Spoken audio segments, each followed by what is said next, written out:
teto amin'ny firenena izay hatrany dia nanao fanambarana miaraka ihany koa any Androany ny Fivondronamben'ny Malagasy.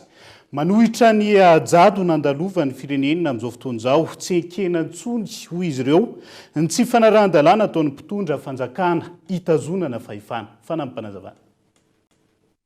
Izahay Fivondronamben'ny Malagasy manohitra ny Jadona dia maneho etoana ny ayainay mikasika ny raharaham-pirenena. Firenena izay manana fitondrana tsy ara-dalàna. Firenena nametrahana gouvernemanta iombonana izay nitarihin'ny Ntsay Christian, Prime Ministre teo aloha. Gouvernemanta iombonana izay tsy manaraka velively ny rafitra ao amin'ny lalam-panorenana. Ary izao dia nafindra hoentin'ny Général Ravalomanana Richard. Noho izany dia manao izao fanambarana izao zahay. Voalohany, mitaky ny fampiarana ny zofototry ny Malagasy, hivory sy hanao fihetsiketsehana am-pilaminana eran'ny nosy Madagasikara mandritry ny vanim-potoana melohan'ny fifidianana. Faharoa, manohana tanteraka ireo foto-kevitra hijoroan'ny Collectif des candidats ary anisan'izany indrindra ny anesorana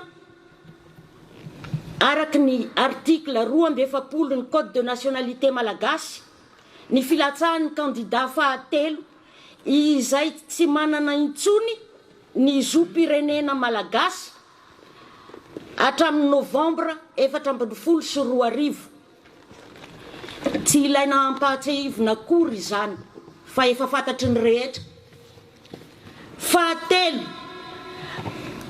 manohitra tanteraka ny fitsarana mitongilana avy amin'ny HCC, ny lisam-pifidianana ny volavolain'ny CENI, ny fampiasana ny fitaovam-panjakana ho an'ny fampielezan-kevitra ho an'ny filoha teo aloha ary ny hery famoretana ny mpiasa-panjakana hanao propagandy ho an'ny candidat fahatelo.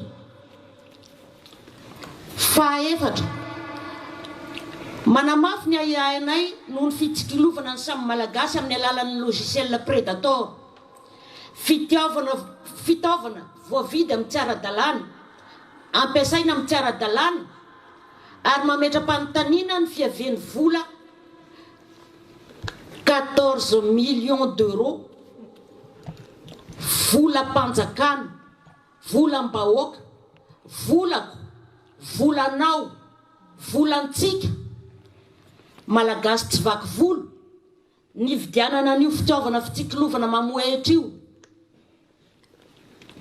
Fahadimy, mitsipaka tanteraka ny androsoana amin'ny fifidianana izay namafisy ny HCC atao amin'ny 21 Novembre 2024 na dia eo aza ny fangatahana ny anemorana io androm-pifidianana io.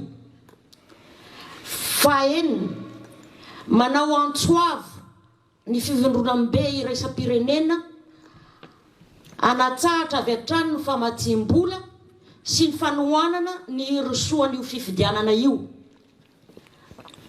Koa izahay Fivondronamben'ny Malagasy manohitra ny Jadona dia mamery ny etoana ny tsy anekena fifidianan'ny saritsariny fotsiny ary miara-mampiakapeo amin'ny collectif des candidats izahay ny tsy anekenay ny fanitsakitsahana ny zofototry ny vahoaka Malagasy izay mitaky ny fifidianana ara-demokratika izay midika ary manome lanja ny fanajana ny latsa bato ny mpifidy tsirairay. Dia manao antsoavo ho an'ny mpiray tanin-drazana rehetra fa eny amin'ny 13 Mai no fotoana manaraka sahia ary Malagasy masina ny tanin-drazana. Fivondronamben'ny